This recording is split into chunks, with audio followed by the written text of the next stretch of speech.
Hey, welcome back to the channel. It's awesome that you're tuning in. So in today's video we are going to do this wicked battle. I just wanted to do this video for so long and finally I am here.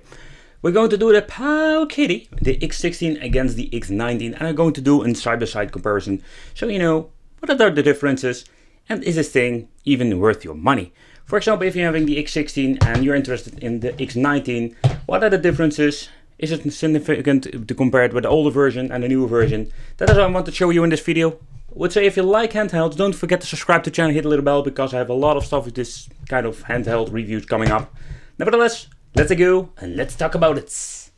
It's time for the powkiddy. Yeah. Alright, so let's begin with the boxes, because what you can see with the powkiddy boxes, they are exactly the same. There is not a sticker or something like that. It is just the same kind of box they are reusing. So the first big noticeable difference, what you can see when you're looking at the specifications, that the X16 has 8 gig and the X19 having 16 gigabyte of internal storage. I don't know if you can buy the X16 with 16 gigabyte, but with my versions it's a difference. And keep in mind when you're buying one of these systems that you need to take a close look at the internal storage. Some are offering you with 32 or 64 gigabyte, but then you're using a CF card. Funny thing is, when you're looking at the shell, and the only thing I can do for you is telling about the weight, because you do notice that the X19 feels a little bit more sturdy than the previous model. You can already see that they did change some things out. For example, we have these two horrible analog sticks. They moved the position with the X9. Of course, they try to mimic the Nintendo Switch with the colors, because, oh man, they're so good at mimicking stuff. But there is one big difference that is really concerning. So when you're looking at the top over here, you can see that there are a lot of different things going on here. So they are still using the mini USB and the TV out. That is not changed in the new model, the X19 over here.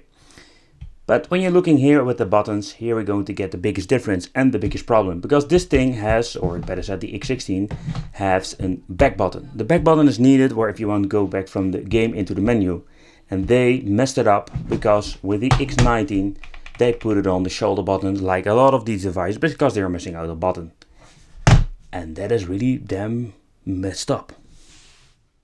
So with the X16 we had this, let's say, more like round buttons. They feel quite nice, even if it's not a full D-pad. I can tell you it's not really bad.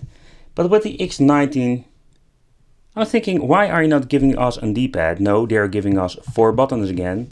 They feel way, let's say, more flimsy than the previous model, and they're not that great anymore. So they even downgraded the D-pad in this case.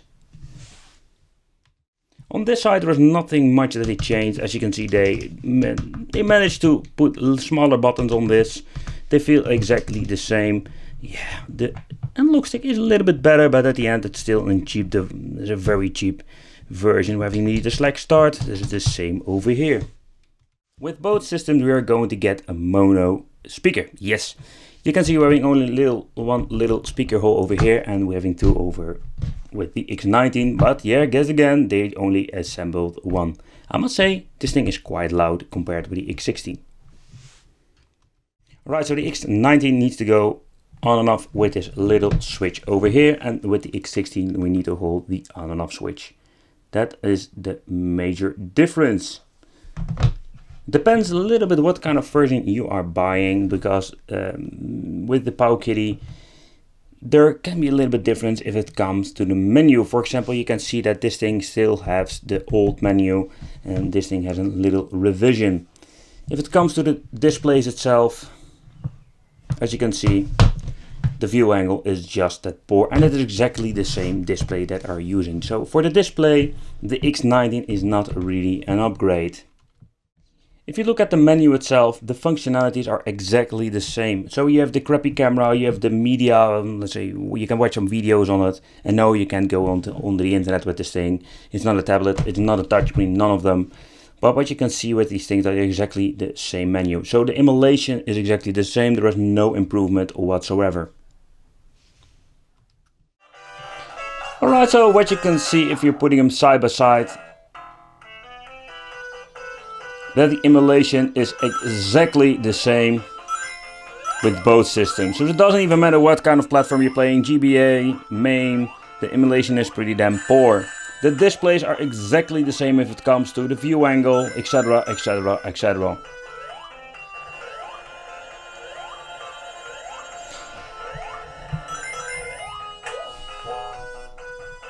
Alright, so let's play a little bit. Alright, so I must hand it to him, the music is quite loud for a single speaker. I really hate the view angle, it's very hard to capture from, but in games like this the D-pad is not bad, or the 4 buttons that need to be in D-pad is not bad at all.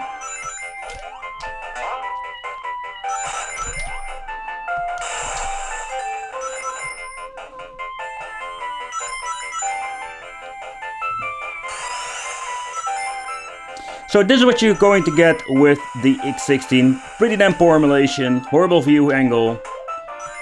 I think the only positive thing I can think of that it has a 7-inch screen. And this thing has a back button, because you can quick load and quick save. Alright, so let's show you the gameplay of the X19. As you can see, it runs pretty damn choppy like the previous model. So and this is something that I think is really a shame. The music goes very loud. Louder than the previous model.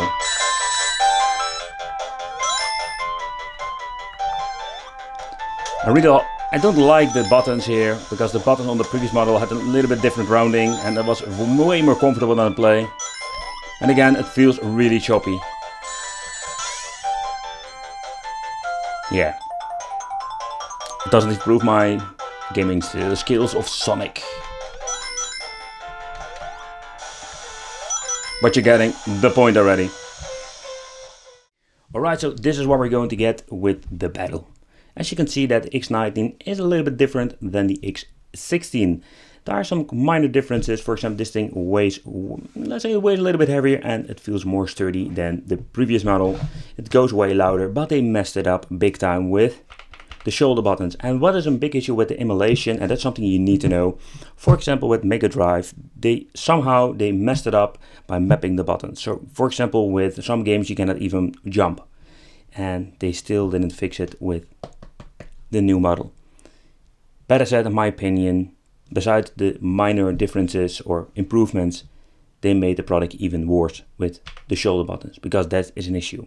Because we're having 6 buttons to map, and we're fighting games, we're going to need the shoulder buttons. So that's what you're going to get with these X16, X19. If you have any questions, you can always leave it in the comments. I want to thank you for watching, and don't forget to subscribe to the channel, hit the little bell, become one of the Wicked family, and I will see you in the next video.